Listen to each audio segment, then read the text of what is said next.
Hello engineering drawing और computer graphics पर हमारे एनपीटीईएल ऑनलाइन प्रमाणन पाठ्यक्रमों में आपका स्वागत है। हम आइसोमेट्रिक प्रोजेक्शन सीख रहे हैं।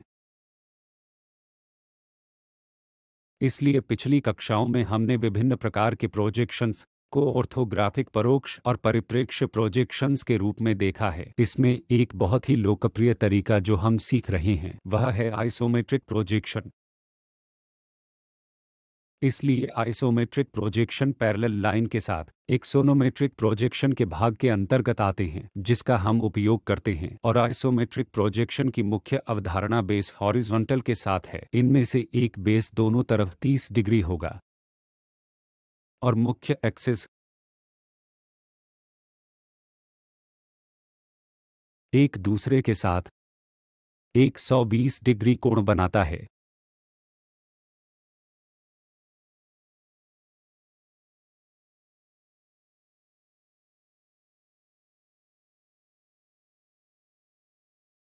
और विशेष रूप से हम इस प्रोजेक्शन बॉक्स मेथड को एक उदाहरण का उपयोग करके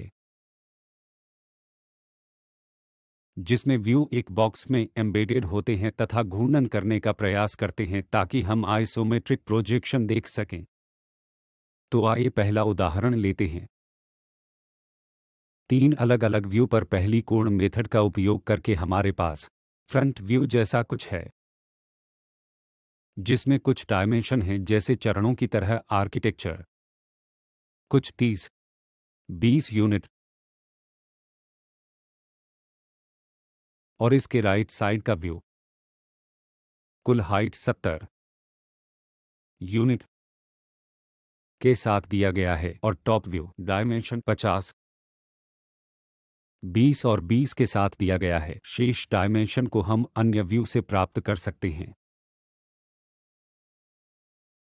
इसलिए यदि ये व्यू दिए गए हैं तो क्या हम अनुमान लगा सकते हैं कि तीन डायमेंशन में एक ऑब्जेक्ट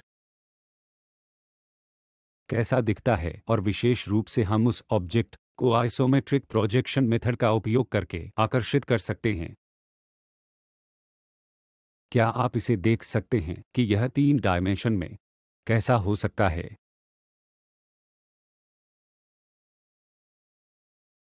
तो ऑब्जेक्ट सीढ़ियों की तरह दिखता है। इसलिए इन सीढ़ियों को हम सामने के व्यू में देख सकते हैं। जब हम इसे देख रहे हैं तो ये सीढ़ियां हैं और बॉक्स इसी तरह से आगे बढ़ता है जो सामने का व्यू है जिसकी हम चर्चा कर रहे हैं। इसी तरह टॉप व्यू में हम जिस ऑब्जेक्ट को एक ब्लॉक के रूप में देख सकते हैं वह यह ब्लॉक है। इसी तरह यह ब्लॉक वह है और यह वह है।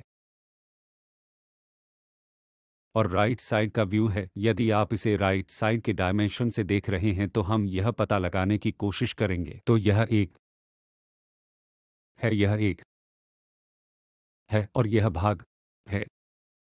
अब इस प्रकार के आइसोमेट्रिक प्रोजेक्शन को कैसे खींचा जाए? पहली बात यह है कि हमें अपने सामने के व्यू को परिबद्ध करने के लिए जो भी डायमेंशन आपको वस्तु के बारे में अधिकतम विचार देते हैं कि हम इसे लेंगे और इन आइसोमेट्रिक व्यू को बनाना शुरू करेंगे। इसलिए सामने के व्यू से एक ऑब्जेक्ट है जिसमें चरण है तो पहले हमें इस पूरे ऑब्जेक्ट को रेक्टेंगल में संलग्न करना होगा। इस रेक्टेंगल को इस तरह दिखाया गया है। और आइसोमेट्रिक प्रोजेक्शन के लिए हमें जो करना है वह पहले उस क्षैतिज रेखा के संबंध में एक क्षैतिज लाइन खींचना है जो 30 लाइन का निर्माण करती है। जो लाइन इस नीली लाइन से मेल खाती है। इसलिए पहले ड्रा करें कि एक इस तरह से अब इस बिंदु ए बी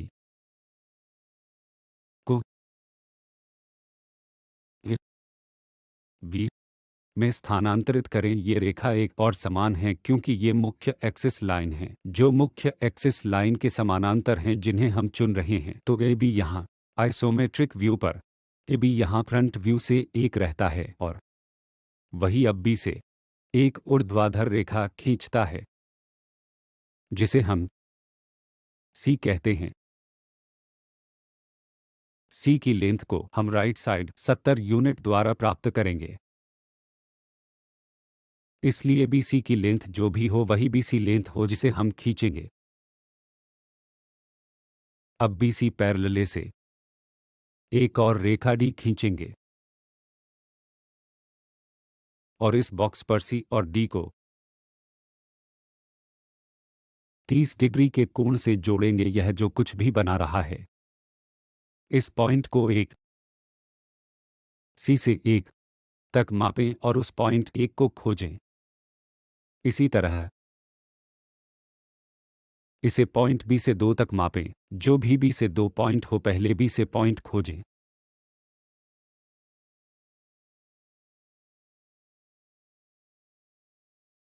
इसी तरह बी से तीसरे पॉइंट का पता लगाएं तो कहीं तीसरा पॉइंट खोजें। तो यहाँ 3 हमारे पास है। अब हमारे पास 2 है। अब इस 3 पॉइंट से गुजरने वाली एक ऊर्ध्वाधर खींचे और इसी तरह पॉइंट 2 से ए बी के पैरेलल एक पैरेलल लाइन खींचे। इसलिए जहां भी यह को इंटरसेक्टिंग कर रहा है उन लाइनों को कनेक्ट करें जिससे हम इस ब्लॉक प्राप्त करेंगे। इसलिए सी से हमने एक स्थित किया है। एक परपेंडिकुलर लाइन को 2 से खींचे, एक और पैरेलल लाइन को ए बी तक खींचे ताकि यह यहां इंटरसेक्ट करे। इसी प्रकार यह वहां 3 से इंटरसेक्ट करता है ऊर्ध्वाधर दिशा में। परपेंडिकुलर लाइन खींचे जिससे यह यहां इंटरसेक्ट करे। यह बी से इस पॉइंट पर इंटरसेक्ट करने जा रहा है। इस लेंथ को मापें। इसे चौथा पॉइंट कहते हैं। तो मुझे इन नंबरों को लिखने दें। 3b आइसोमेट्रिक में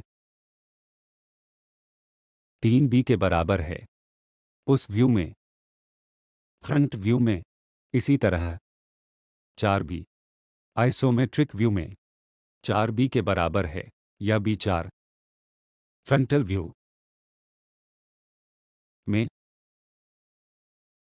इसी तरह से हमें इनमें से प्रत्येक पॉइंट को ट्रैक करना होगा ताकि हम उस पोजीशन में एक रेखा से जोड़ सकें। इस तरह हम उस पूरे फ्रंट व्यू को आइसोमेट्रिक प्रोजेक्शन में बदल देते हैं।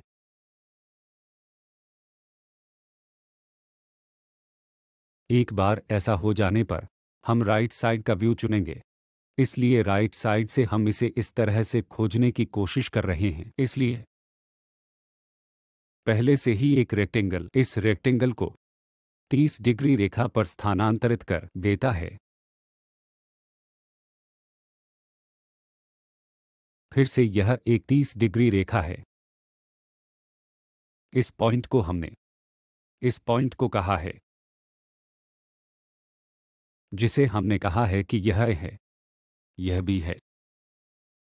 जब हम इस पॉइंट को देख रहे हैं और बी पॉइंट मेल खाता है हम इसे बी प्राइम कहते हैं। इसलिए बी प्राइम का उपयोग करते हुए राइट साइड के व्यू में जो भी लेंथ है हमारे पास वह लेंथ है। पहले हमें इसे स्थानांतरित करना होगा। इस रेखा की रेक्टेंगल माप लेंथ को पूरा करें। इसी तरह उस रेखा की लेंथ को मापें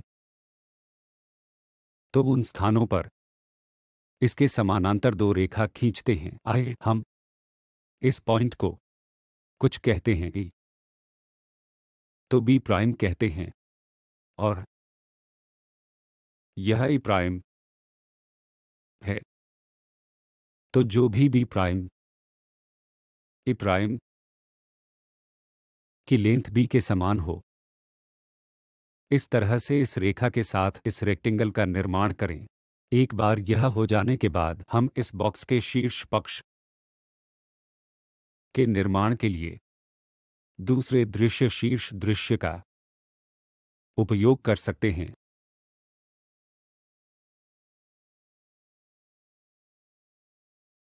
तो आइए हम शीर्ष दृश्य को देखें। जैसा कि मैंने कहा था कि हमारे पास इस तरह के ब्लॉक हैं जो इस पूरी चीज को हमारे आइसोमेट्रिक एक्सिस का उपयोग करके स्थानांतरित करते हैं। अब इस पॉइंट को हम ऊपर की तरफ से देख रहे हैं। तो ये वे पॉइंट हैं जिन्हें हम देखने जा रहे हैं, जो पॉइंट हमारे पहले के पी पॉइंट से मेल खाने वाले हैं। यह है, इसलिए बी यहाँ बी डबल प्राइम मैच शीर्ष पर हैं। इसलिए उस रेक्टेंगल के संबंध में हमें इस रेक्टेंगल को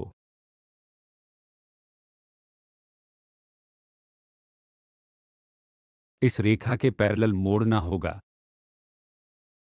ताकि हमारे पास जो भी प्रारंभिक रेखा उसके पैरेलल हो, हमें उसे खींचना होगा। इसी तरह इस रेखा के पैरेलल हमें इसे खींचना है।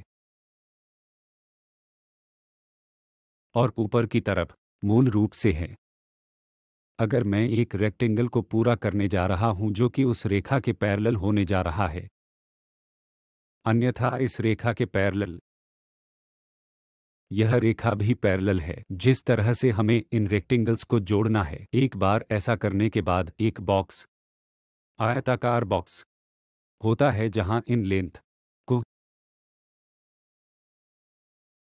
अब स्थानांतरित कर दिया गया है। क्योंकि ये दृश्य से हैं, यह लाइन एक दूसरे के संपाती है, इसलिए हम ऊर्ध्वाधर के माध्यम से उस ड्रॉपिंग के पैरेलल एक रेखा का निर्माण करते हैं। तो आइए हम उस सॉल्यूशन को देखें, ताकि उन लाइनों को जो हमने ऊपर देखा है और यह एक दूसरे के साथ मेल खाती है, इसलिए हम उस पूरे रेक्टेंगल को पूरा करते हैं। एक बार जब यह हो जाता है तो हमारे पास यह रेखा होती है जो इस रेखा से मेल खाती है। इसी तरह हमारे पास यह लेंथ इस प्रमुख एक्सिस के पैरेलल होती है। हम इसे इस एक और इस एक से जोड़ते हैं। एक बार यह हो जाने के बाद हम इसे चुनते हैं।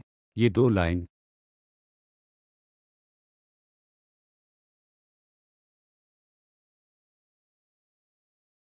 इस तरह से खींचते हैं और यह रेखा इस रेखा के साथ मेल खाती है। एक बार यह हो जाने के बाद हम इन लाइनों को खींचकर उस रेक्टेंगल को हटा देते हैं। इसलिए इस तरह से हम दिए गए प्रोजेक्शन के आइसोमेट्रिक व्यू का निर्माण करने की पोजीशन में होंगे। इसलिए आइए इन आइसोमेट्रिक व्यू को समझने के लिए एक और उदाहरण लें। हमें तीन व्यू दिए गए हैं: फ्रंट व्यू, साइड के व्यू और कुछ डायमेंशन के साथ टॉप व्यू। ये डायमेंशन 1, 2, 10 हो सकते हैं और इसी तरह यहाँ इसके बजाय हम इसे इन लाइनों के साथ अक्षरों से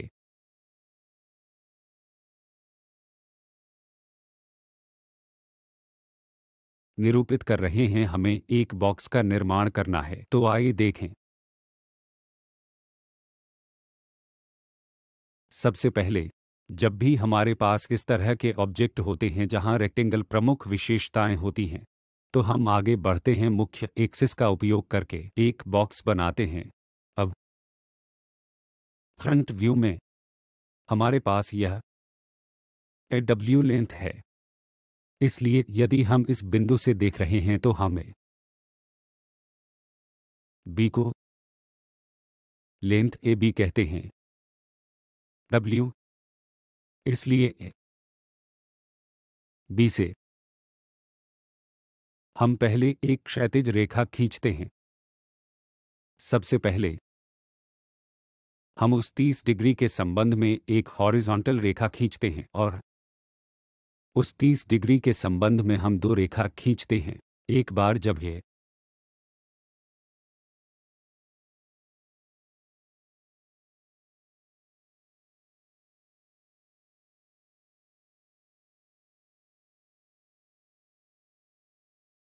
दो रेखा खींची जाती हैं, तो एक इसके साथ W लेंथ से मेल खाती है और एक B3 लेंथ है जिसे हम केवल राइट साइड के व्यू से देख सकते हैं, अर्थात इस पॉइंट से इस पॉइंट तक जितनी भी लेंथ है वो हमें खींचनी है। तो B से 3 तक हम इसे टॉप व्यू से देखेंगे। जब हम टॉप व्यू को देख रहे हैं B3 लेंथ 2 से 3 पॉइंट के संदर्भ में काफ़ी दिखाई दे रही है, ताकि लेंथ भी हो, इसलिए D लेंथ के साथ हम सबसे पहले पॉइंट 3 का पता लगाएंगे। एक बार जब यह B से किया जाता है तो एक परपेंडिकुलर एक बार 3 को भी जाना जाता है, जिसे एक ड्रॉप से एक परपेंडिकुलर ड्रॉप के रूप में जाना जाता है। अब राइट साइड के व्यू से हम उसकी वर्टिकल ऊंचाई देख सकते हैं, इसलिए इस ऑब्जेक्ट की वर्टिकल ऊंचाई h है। इसलिए h लेंथ के साथ हम इन पॉइंट को जोड़ेंगे और इसे एक बॉक्स की तरह जोड़ेंगे, जो हमेशा हमारे मुख्य एक्सिस के पैरेलल होता है। यहाँ मुख्य एक्सिस लिया जा सकता है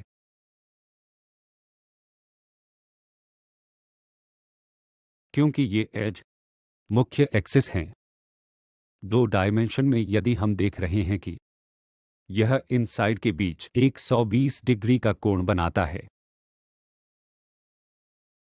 एक बार बॉक्स बन जाने के बाद हम इन लाइनों को फ्रंट व्यू से और राइट साइड के व्यू से भी स्थानांतरित कर सकते हैं। इसलिए पहली चीज जो हम कर सकते हैं वह है सीधे इस राइट साइड के व्यू को चुनें, जैसे कुछ स्टेप दिखाई दे रहे हैं। इसलिए स्टेप का निर्माण किसी भी रेखा को इस प्रमुख एक्सिस प्लेन के पैरेलल माना जाता है। हमें ऐसा करना होगा। यह रेखा पैरेलल है। अब यह रेखा किसी अन्य मुख्य एक्सिस के पैरेलल है। फिर आगे बढ़ें और उपयुक्त लेंथ को इस पॉइंट से 3 से इस पॉइंट तक स्थानांतरित करके खींचें। इसी तरह यहाँ से यहाँ तक जो भी लेंथ है, हमें उस लेंथ को यहाँ स्थानांतरित करना है और इस प्रोजेक्शन से हम इस लेंथ को जानते हैं। इसलिए यहाँ से इसे जोड़ने के लिए एक परपेंडिकुलर ड्रॉप करें ताकि हम इन लाइनों से जुड़ने की स्थिति में हों। इसी तरह हम इन लेंथ को अन्य प्लेन पर भी स्थानांतरित करेंगे।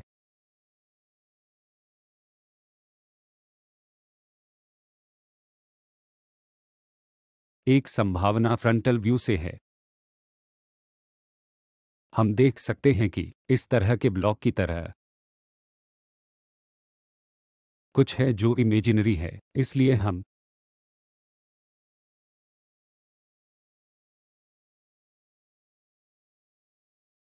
इसमें शामिल हो सकते हैं। टॉप व्यू से हम देख सकते हैं कि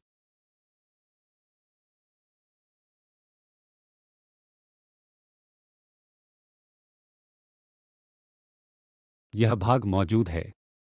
इसलिए यह स्टेप के भाग हैं जिन्हें हम इसे स्टेप का भाग देख सकते हैं। इसी तरह फ्रंट व्यू से हमारे पास वे भाग हैं। इसी तरह फ्रंट व्यू से हमारे पास ये भाग हैं। इस तरह से हम अपनी आइसोमेट्रिक ड्राइंग का निर्माण कर सकते हैं। इसलिए सबसे पहले सभी को व्यू को ध्यान से देखना होगा।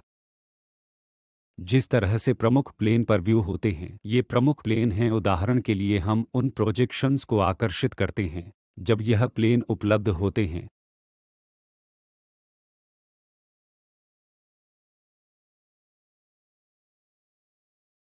तो इन लाइनों को इस ज्यामिति पर स्थानांतरित करें। इसी तरह टॉप व्यू से जब आप इसे देख रहे हों, इन लाइनों को खींचें ताकि एक पूर्ण आइसोमेट्रिक प्रोजेक्शन प्राप्त करने की पोजीशन में हो। जब हम कंप्यूटर ग्राफिक्स के बारे में सीख रहे हों तो हम देखेंगे कि इस तरह के आइसोमेट्रिक प्रोजेक्शन और व्यू का निर्माण करना कितना आसान है। लेकिन इन आइसोमेट्रिक ड्राइंग के पीछे मूल अवधारणाएं हैं। सबसे पहले इन प्रमुख एक्सिस की पहचान करने वाले प्रमुख प्लेन को, इन व्यू में से प्रत्येक से इन लाइनों को इस प्रमुख प्लेन पर सहज दृष्टिकोण के माध्यम से उपयुक्त रूप से स्थानांतरित करना। हम लाइनों को हटा देंगे और ऑब्जेक्ट प्राप्त करेंगे। जब हम निर्माण करेंगे कि हमें इसे फिर से सत्यापित करना होगा कि क्या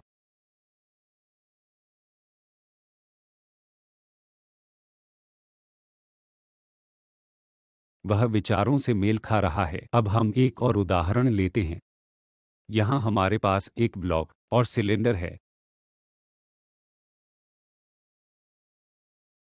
एक सिलेंडर जैसा कुछ है और एक ब्लॉक है जिसे हम टॉप व्यू में देख सकते हैं। यह एक आयताकार ब्लॉक जैसा कुछ है, एक सर्कल है। सबसे पहले कम या ज्यादा प्राप्त करें सहज विचार एक मोटे ब्लॉक की तरह दिखता है।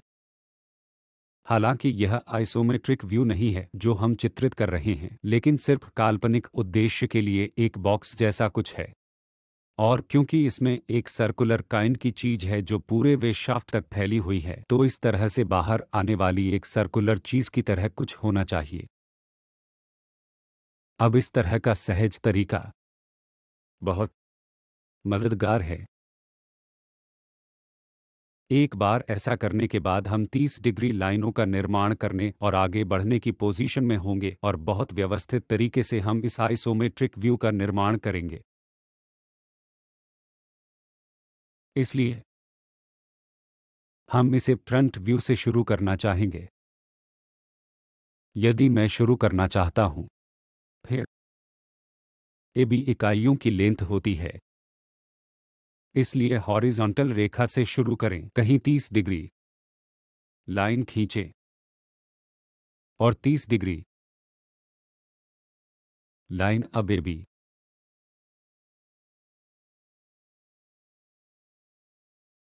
लेंथ से इसे स्थानांतरित करें। अब बी से 10 की एक यूनिट तक एक परपेंडिकुलर ड्रॉप करें, इसलिए इसे एक सी कॉल करें। फिर सी डी से हमारे ए बी रेखा ट्रांसफर सी से डी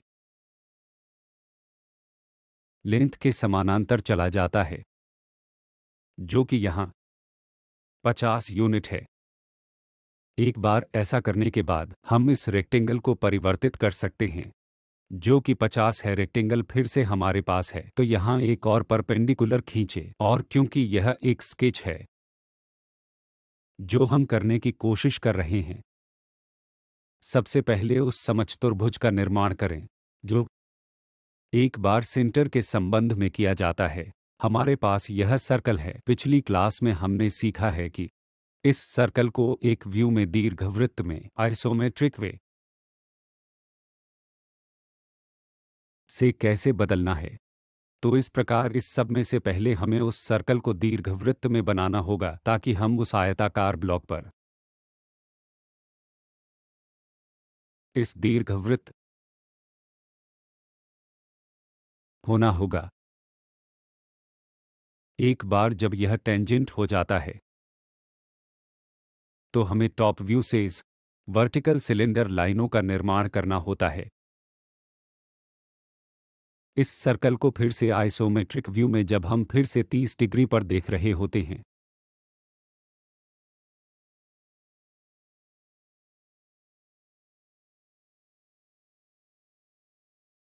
तो यह एक पैरेलल एलिप्स होगा जिसे हाइट पर 30 की हाइट पर बनाना होगा। तो एक बार जब हम इस दीर्घवृत्त का निर्माण करते हैं तो हमें क्या करना है कि हम उस प्रारंभिक सर्कल के केंद्र को जानते हैं, वहां से हम 30 इकाइयों से आगे बढ़ते हैं। फिर से इस दीर्घवृत्त चीज में एक और ट्रांसफॉर्म सर्कल का निर्माण करते हैं।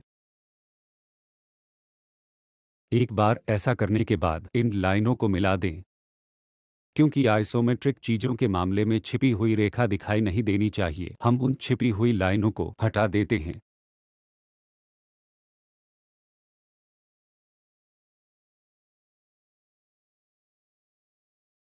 इन आइसोमेट्रिक दीर्घवृत्त के लिए एक और बात है, अगर यह सर्कल और दीर्घवृत्त से आने जैसा कुछ है तो हम उस एक्सिस को दिखाते हैं, अन्यथा पीछे की ओर कुछ भी हम इसे छिपी हुई लाइनों से नहीं दिखाते हैं।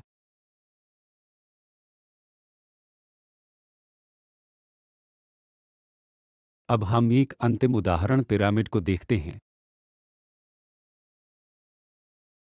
इसलिए सबसे पहले इन व्यू को ध्यान से देखें। फ्रंट व्यू,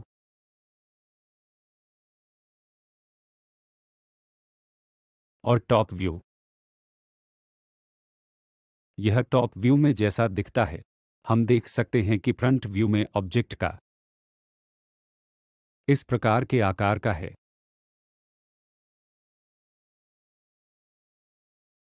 हमारे पास इस प्रकार का ट्रायंगुलर आकार है। तो इन व्यू को ध्यान से देखकर हम कल्पना कर सकते हैं कि यह ब्लॉक हो सकता है, बेसमेंट ऐसा दिख सकता है, और क्योंकि यह इंक्लिनेशन थिंग है और इस वजह से यह कुछ ऐसा हो सकता है, यह उस तरह से जाता है जहां व्यू हमें फ्लैट बेस की तरह से कुछ बताते हैं।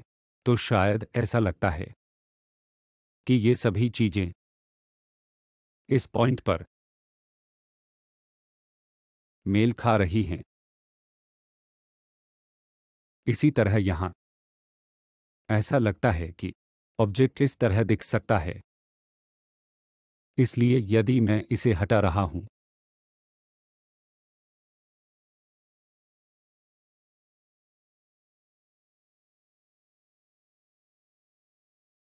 तो शायद ऑब्जेक्ट इस तरह दिखे।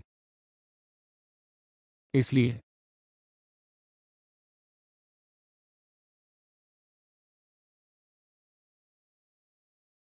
एक तीन डायमेंशनल थिंग के रूप में एक बार जब हमारे पास उस तरह का व्यू विजुअलाइजेशन होता है, तो हम आगे बढ़ सकते हैं और व्यवस्थित रूप से ऐसे पिरामिड का निर्माण कर सकते हैं। कृपया इस उदाहरण को ड्राइंग शीट पर अभ्यास करें।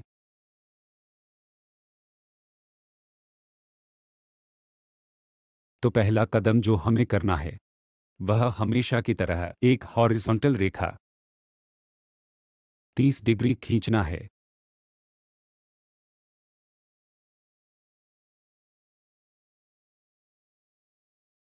इस बॉक्स को सिस्टम में लाने से मेल खाने वाली रेखा यह आयताकार बॉक्स है। और क्या हम वास्तव में इसे आइसोमेट्रिक व्यू में बदलना चाहेंगे? इसलिए यहाँ 45 यूनिट की संख्या चाहे जो भी हो, यहाँ 45 यूनिट, इसलिए 45 यूनिट, 45 यूनिट, और बेसमेंट रेक्टेंगल की रचना करें। एक बार होने पर इस छोटे रेक्टेंगल को भी स्थानांतरित करें जो वहां नहीं है। इस प्रकार उस रेक्टेंगल को इस प्रकार स्थानांतरित करें जिससे हम इन पॉइंट को पहचानने की पोजीशन में होंगे। एक बार जब हम इस स्क्वायर को एक समचतुर्भुज आकृति में रखते हैं, तो हमारे पास का यह एज से इस एज पर एक परपेंडिकुलर लाइन छोड़ देता है। तो आप यहां देख सकते हैं 120 डिग्री, 120 डिग्री और 120 डिग्री जो सिस्टम के मुख्य एक्सिस के रूप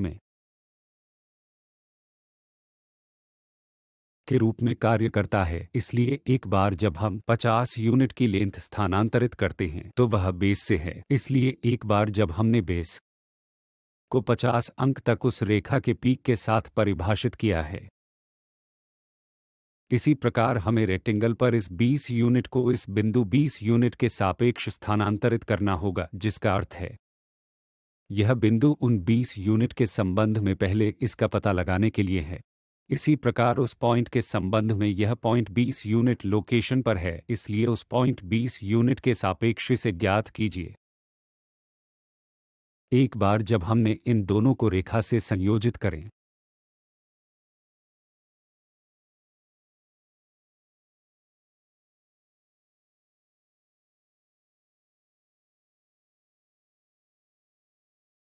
यह तरीका है कि हम बनाए रखते हैं और आमतौर पर इस एक्सिस लेबल का उल्लेख करते हैं। हम केवल इस 30 डिग्री रेखा को जैसी हैं वैसा ही छोड़ रहे हैं।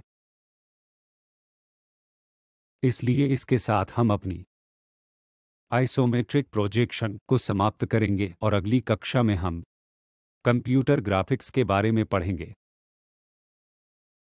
इस आइसोमेट्रिक प्रोजेक्शन की अधिक जानकारी हम प्रोफेसर धनंजय द्वारा पुस्तक